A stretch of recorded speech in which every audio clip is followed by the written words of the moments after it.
ഇപ്പോഴേ ഗ്രഹങ്ങൾ ഓരോ ഭാവങ്ങളിൽ നിൽക്കുകയല്ലേ. ആ ഭാവങ്ങളുടെയും രാശികളുടെയും ഒക്കെ ഗുണങ്ങൾ അവയ്ക്ക് കിട്ടുകയും അവ അതിനെ സ്വാധീനിക്കുകയും ചെയ്യുന്നത് പോലെ തന്നെ അത് നോക്കുന്ന ചില ഭാവങ്ങളുണ്ട്. ആ ഭാവങ്ങളെയും സ്വാധീനിക്കും. എല്ലാ ഗ്രഹങ്ങൾക്കും അവ നിൽക്കുന്ന ഭാവത്തിൽ നിന്നും 7-ാം ഭാവത്തിലോട്ട് പൂർണ്ണ ദൃഷ്ടിയുണ്ട്. ആ നിൽക്കുന്ന ഭാവത്തിൽ നിന്നും നമ്മൾ എണ്ണണം. എന്നിട്ട് 7-ാം രാശിയിലോട്ട് പൂർണ്ണ ദൃഷ്ടിയുണ്ട്.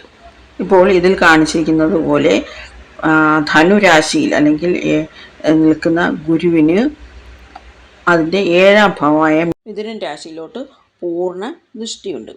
ചില ഗ്രഹങ്ങൾക്ക് സ്പെഷ്യൽ ദൃഷ്ടി എന്ന് പറയുന്നതുകൊണ്ട്, അല്ലെങ്കിൽ സ്പെഷ്യലായിട്ടുള്ള നോട്ടമുണ്ട്. ദൃഷ്ടി എന്ന് പറയുന്നത് നോട്ടം എന്നാണ്. ഇനി ഗുരുവിനെ നോക്കാം.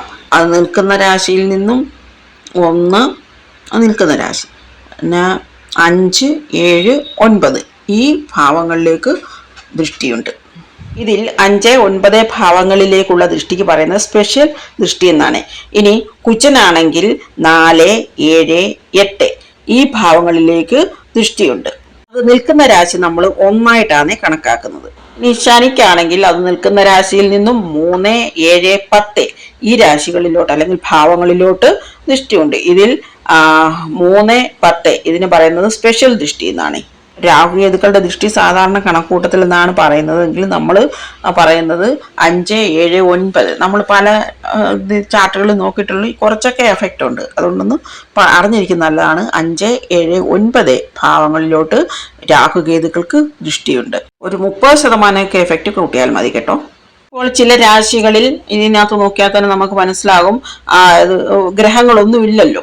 അപ്പോൾ അങ്ങോട്ട് ഏത് ഗ്രഹത്തിന് ദൃഷ്ടിയാണ് ഉള്ളതെന്ന് വെച്ച് കുറച്ച് ഫലങ്ങൾ നമുക്ക് പറയാൻ. പിന്നെ നമ്മൾ പെട്ടെന്ന് ഓർക്കേണ്ടത് ശുഭന്മാരാരൊക്കെയാണെന്ന് വെച്ചാൽ ഗുരു, ശുക്രൻ, ചന്ദ്രൻ ഇവരല്ലേ ശുഭന്മാര്. അശുഭന്മാരെന്ന് പറയുമ്പോൾ ശനി, കുജൻ, രവി ഒരു കുറച്ച് മധ്യമം ആയിട്ട് നമുക്ക് പറയാൻ പറ്റും. അശുഭനായിട്ട് ചിലർ കണക്കാക്കും, ചിലർ അശുഭനായിട്ട് കണക്കാക്കും. ഞാൻ ബുധന്റെ കാര്യം പറയുകയാണെങ്കിൽ ബുധന് ശുഭഗ്രഹങ്ങളുടെ കൂടെയാണ്, അല്ലെങ്കിൽ ശുഭഗ്രഹ ദൃഷ്ടിയാണുള്ളതെങ്കിൽ ശുഭനും പാവഗ്രഹ ദൃഷ്ടിയാണുള്ളതെങ്കിൽ പാപനുമാണ്. ഒരു ജാതകം ആഴത്തിൽ പഠിക്കാൻ നമ്മൾ ഈ ദൃഷ്ടി ഉപയോഗിക്കുക തന്നെ വേണം. അല്ലാതെ ചുമ്മാ ഒന്ന് പെട്ടെന്ന് നോക്കിയിട്ട് എപ്പോഴും ഇങ്ങനെ എല്ലാ ആഴത്തിലങ്ങനെ നോക്കിക്കൊണ്ട് പറയാനൊന്നും പറ്റത്തില്ലല്ലോ. അപ്പോൾ നമ്മൾ ചുമ്മാ ഒന്ന് നോക്കി വിടുന്നതിന് ഈ ദൃഷ്ടിയൊന്നും കണക്കാക്കേണ്ട കാര്യമില്ല. ആഴത്തിൽ മനസ്സിലാക്കുന്നതിന് വേണ്ടി നമ്മൾ ദൃഷ്ടി കണക്കിലാക്കുക തന്നെ വേണം. ഇനി ജൈമിനി സിദ്ധാന്തം അനുസരിച്ച് ഈ ദൃഷ്ടിക്ക് ഇച്ചിരി വ്യത്യാസമുണ്ട്. ഇതിനകത്ത് നമ്മൾ ഈ ഉഭയചര സ്ഥിര അങ്ങനെ പറഞ്ഞിട്ടില്ലേ, അതൊന്ന് നോക്കി വെച്ചിരിക്കണം. അതിനനുസരിച്ചാണ് ജെമിനി സിദ്ധാന്തത്തിൽ ദൃഷ്ടി പറയുന്നത്. രാശി ദൃഷ്ടിയാണ് ജെമിനി സിദ്ധാന്തം കണക്കാക്കുന്നത്. ഇത് ആ രാശിയിൽ നിൽക്കുന്ന ഗ്രഹങ്ങളെ വെച്ച് തന്നെയാണ് നമ്മൾ നോക്കുന്നത്. പക്ഷെ ആ രാശി അനുസരിച്ചിട്ടാണ് നമ്മൾ ദൃഷ്ടി പറയുന്നതെന്ന് മാത്രമേ ഉള്ളൂ. ഇപ്പോൾ ഇതിൽ നോക്കിയാൽ നമുക്ക് മനസ്സിലാവും. ഈ ചില രാശികൾ മേടം, കർക്കിടകം, തുലാം, മകരം. സ്ഥിരരാശികൾ ഇടവം, ചിങ്ങം, വൃശ്ചികം, കുംഭം. ഉഭയരാശികൾ മീനം, മിഥുനം, കന്നി, ധനു. രാശി ദൃഷ്ടിയിലെ നമ്മൾ ഏറ്റവും അറിഞ്ഞിരിക്കേണ്ട ഒരു കാര്യം എന്ന് പറഞ്ഞാൽ ഈ രാശികളുടെ തൊട്ട് പുറകിലും, അതായത് 12-ലും തൊട്ട് മുന്നിലും 2-ലും ഉള്ള രാശികളെ ഇവ ദൃഷ്ടി ചെയ്യത്തില്ല. അടുത്തതായി നമ്മൾ അറിഞ്ഞിരിക്കേണ്ടത് എല്ലാ ചരരാശികളും അല്ലെങ്കിൽ മൂവബിൾ സയൻസും നോക്കുന്നത് സ്ഥിരരാശികളെ ആയിരിക്കും. പക്ഷെ തൊട്ടടുത്ത രാശിയെ നോക്കുകയില്ല. അതായത് മേടം ഒരിക്കലും ഇടവത്തെ നോക്കുകയില്ല. നോക്കുന്നത് ആരെയായിരിക്കും? ചിങ്ങം, വൃശ്ചികം, കുംഭം ഈ രാശികളെ ആയിരിക്കും, അല്ലെങ്കിൽ ഈ രാശികളിലുള്ള ഗ്രഹങ്ങളെ ആയിരിക്കും നോക്കുന്നത്. അടുത്ത ചരരാശിയായ കർക്കിടകം നോക്കുന്നത് വൃശ്ചികം, കുംഭം, ഇടവം ഇവയായിരിക്കും. ഒരിക്കലും ചിങ്ങത്തിന് നോക്കുകയില്ല. തുലാം നോക്കുന്നത് കുംഭം, ഇടവം, ചിങ്ങം ഇവയായിരിക്കും. ഒരിക്കലും വൃശ്ചികത്തെ നോക്കുകയില്ല. മകരം നോക്കുന്നത് ഇടവം, ചിങ്ങം, വൃശ്ചികം. ഈ ചാർട്ടൊന്ന് കാണാതെ പഠിച്ചു വെച്ചിരിക്കണേ. അതുപോലെ സ്ഥിരരാശികൾ നോക്കുന്നത് ചരരാശികളെ ആയിരിക്കും. അതായത് ഇടവം നോക്കുന്നത് കർക്കിടകത്തിനെയും തുലാത്തിനെയും മകരത്തിനെയും ആയിരിക്കും. ചിങ്ങം നോക്കുന്നത് തുലാം, മകരം, മേടം. വൃശ്ചികം നോക്കുന്നത് മകരം, മേടം, കർക്കിടകം.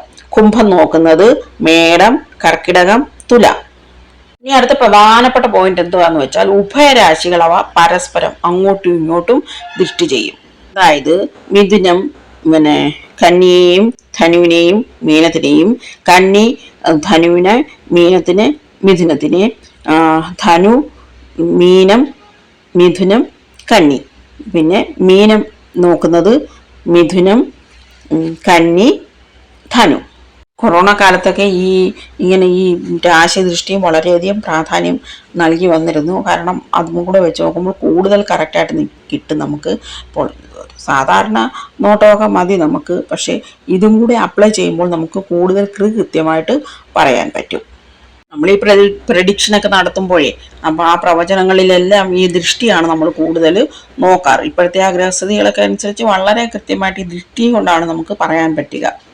അങ്ങ് കാണാതെ പഠിക്കുന്നതായിരിക്കും കൂടുതൽ നല്ലത്. പിന്നെ നമുക്ക് പ്രാക്ടീസ് ചെയ്യുമ്പോൾ ഒന്നുകൂടെ തറവായിട്ട് പോകും. അല്ലാതെ എല്ലാം എഴുതി വെക്കുന്നത് നല്ലതാണ്. എഴുതി വെക്കുമ്പോൾ നമുക്ക് എടുത്ത് വെച്ച് പെട്ടെന്ന് നോക്കിയിട്ട് തീരുമാനിക്കാം. എല്ലാം ഒന്നും കാണാതെ പഠിക്കാൻ ആരെക്കൊണ്ടും പറ്റുകയില്ല. പിന്നെ കഴിയുന്നത്ര നമ്മൾ പഠിക്കുക. ഓം നമഃ ശിവായ.